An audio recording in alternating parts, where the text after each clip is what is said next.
पंचायत रे सरपंच पुओं को राजुती पंचायत को किए आसीबो एवं किए आसीबोनी निर्णय करिवे सरपंच को पुओ। हाँ आज्ञा आमे कहूँ गंजाम जिला गोपालपुर निर्वाचन मंडली अंतर्गत बक्सीपल्ली पंचायत कथा। किछि दिन पूर्वे सानखेमुंडी गोष्ठी उन्नयन अधिकारी कार्यालय रे सांबादिक मानकु प्रवेश निषेध लेखा जाइथिबा बेले आज पुणी बक्सीपल्ली पंचायतर खोद सरपंच पुओ पंचायत परिसर मध्यकु सांबादिक को मना करछन्ति। वर्तमान सरकार बदलिया परे समग्र राज्य में विभिन्न स्थान उन्नतिमूलक कार्य को गुरुत्व दिया जाउथबा बेले ग्राउंड रे कार्यर तथ्य संग्रह करने निमंते आमे पहुंचीथिलु बक्सीपल्ली पंचायत कार्यालय रे। सेठाकार स्थिति परीखिबा समय पंचायत कार्यालय बंद देखा मिलता एवं बंद फाटक रे देखा मिलता एमिति किछि दृश्य। टिके भल भाव नजर पकांतु ए वीडियो उपरे। एठारे पूर्वतन मुख्यमंत्री नवीन पट्टनायक फोटो लागिछि एवं लेखा जाइछि आपणक खाद्य सुरक्षा मोर दायित्व और यहां मु निरंतर प्राथमिकता देई आसुछि। एही समय हठात सरपंच को पुआ आसी तुमको पंचायत भीतर को आसीबा को किए कहला पंचायत भीतर को आसीबा सांबादिक मानकु मना पर कैमरा सामने कौन प्रतिक्रिया देवा को मना करी ऊपर महला को चली जाइथिले। एने शुणतु सरपंच कौन कहउछन्ति। आज्ञा बक्सीपल्ली सरपंच कहउछन्ति। आज्ञा कहतु शपथ न्यूज रु कहउतली। शपथ न्यूज रु कहउतली मीडिया।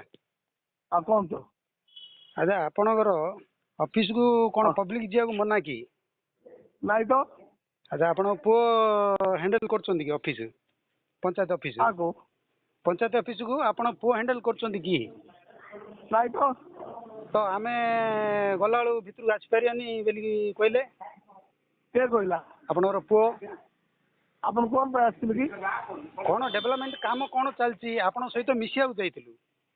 ओहो हो तो चाबी पड़थिला तो डेवलपमेंट काम कौन चलची बेली आमे देखुतलु आपण पो कहला पब्लिक ए भितर आसी परियानी पब्लिक ऑफिस पब्लिक आसी पर ना सेटा का आपणर पो जा कहले ए जाननी तो नहीं जाननी बेले आपणर पो हैंडल करछन्ति कि पंचायत ऑफिस टाको नहीं तो से काई पब्लिक मिसबिहेव करछन्ति।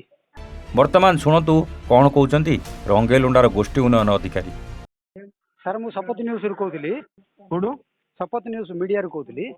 हाँ सर आज आमे पंचायत ऑफिस को जाइथिलु बक्सीपल्ली हाँ बक्सीपल्ली पंचायत ऑफिस को जाइथिलु। पंचायत रे तो सरपंच नथिले सरपंचकर पो सेटा कंट्रोल करथिले तो हमो कहले पंचायत ऑफिस भीतर तमे आसी परिनी या पर कोन कहै सर कथा भी पियम कथा भी कौन है देखी नहीं आमे जा देखिलु सेमिति नहीं सर कोन पंचायत सरपंच पियो ही रहिबे अच्छा आउ के रहबे न ना ना पब्लिक जाई परिनी पंचायत ऑफिस को जाई पारे काई जाई पारे तो आमे जा देखिलु पब्लिक ऑफिस गोडा ना अच्छा आमे जा थिलु सरपंचकर पुओ आमो भितर को जिया मना करथिले। ठीक है आपण तो कहले कंप्लेंट देले म ताकरो इंक्वायरी करछु तापर सर सरपंचकर पुओ किन हैंडल करछन ऑफिस जागो अरे हैंडल करछन बोल आमे जानि ना आपण कंप्लेन करले फास्ट हम तार इंक्वायरी करू। यापर पंचायत बाहर मध्य शंखचिन्ह थाई आम ओडिशा नवीन ओडिशा लेखा जाइछि। एसबू देखि आज मध्य पूर्वतन मुख्यमंत्री खाद्य सुरक्षा दायित्व अछन्ति कि बोली साधारण सन्देह सृष्टि होछि। सर आपन परिचय मो होछि बक्सीपल्ली ग्राम पंचायत रो एक्स सरपंच और ना होछि डी पद्मनाभ। मो 2012 ରୁ 2017 पर्यंत थिली ता बादे मोर स्त्री डी ज्योति 17 टू 22 पर्यंत बक्सीपल्ली पंचायत रो सरपंच थिले। कौन कहिए बर्तमान 2.5 वर्ष बीती लागी कौन कहिए कि काम पंचायत काम चलछि कि कोन या एबे जो इलेक्शन एला परे एबो पर्यंत कोटे को पंचायत नै को ब्लॉक स्तर रे केतेरा पंचायत अछि को पंचायत मध्ये को काम मध्ये आज पर्यंत हेइनी। आमे समस्त अपेक्षा करछि केबो हबो काम जाउ गुटी काम ले हेबो पर हेइनी दीर्घ वर्ष पाए हेइ जाउछि गोटी काम आया अपन समय रे आज्ञा आपनकर सरपंच ऑफिस टा कि आपण हैंडल करथले ना आपण को हैंडल करथले हम सर मु हैंडल करथल ना पो काहे रे हैंडल करबे मु सरपंच आज हम जा देखिलु सरपंचकर वो बहुत इन्वॉल्व रहउछन से होछि वर्तमान सरपंच रो पो हमर पो नाही आपण भाबुचंती सेटा भूल नहीं आज जो आम देखिलु पंचायत ऑफिस रे सरपंच देखा मिलनी ପୁଅ ତାକୁ ପରିଚାଳିତ କରୁଥିଲେ କ'ଣ କହିବା?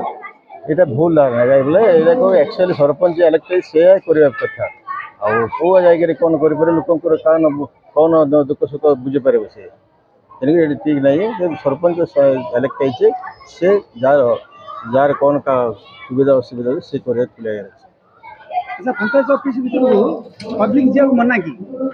କାହିଁକି ମନା କିଛି ନାହିଁ ତ ଆଜି ଯାହା ସରପଞ୍ଚଙ୍କର ପୁଅ ହଁ ଗଣମାଧ୍ୟମ ପ୍ରତିନିଧିକୁ ଭିତରୁ ଯିବାକୁ ମନା କରିଥିଲେ କ'ଣ କହିବେ? ସେଇଟା ଠିକ୍ ନାହିଁ ସେଇଟା କହିବା ସେଇଟା ପବ୍ଲିକ ପଞ୍ଚାୟତ ଅଫିସଟା ସିଏ ତାର କ'ଣ ଦରକାର ଥିବ ସେ ଯାଇକରି ଯଦି ଅଫିସର ଥିବ ନଥିଲେ ସରପଞ୍ଚ ଥିବ ସେମାନେ ସେଥିରେ ଦୁଃଖ ସୁଖ କହିବ ଆଉ ଆଲାଉ କରୁନି କାହିଁକି ସେଇଟା କେମିତି କଥା ନାହିଁ ତ ଆଲାଉ କରିବ ଏଇଠି କ'ଣ ସରପଞ୍ଚଙ୍କ ପୁଅ ଦବଙ୍ଗିରି କି ପଞ୍ଚାୟତ ଅଫିସରେ?